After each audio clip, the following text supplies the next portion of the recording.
மலேசிய போலீசாரால் தேடப்பட்டு வரும் சமூக ஆர்வலர் தாமீம் டாரி அப்துல் ரசாக் நாட்டிலுள்ள 4 இந்து கோவில்களை இடித்தால் மட்டுமே தாம் சரணடைய தயார் என அதிரடி நிபந்தனை விதித்துள்ளார்.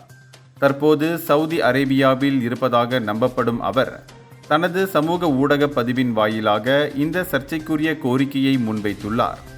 ஜாலான் பண்டான் மாஸ், புக்கிட் மெர்தாஜாம் மருத்துவமனை வளாகத்தில் உள்ள கோவில், சீஃபீல்ட் ஸ்ரீ மகா மாரியம்மன் கோவில் தலம் மற்றும் தலைநகர் கோலாலம்பூர் ஜேக்கல் கட்டிடத்திற்கு அருகிலுள்ள கோவில் ஆகிய 4 இடங்களை அவர் இலக்கு வைத்துள்ளார்.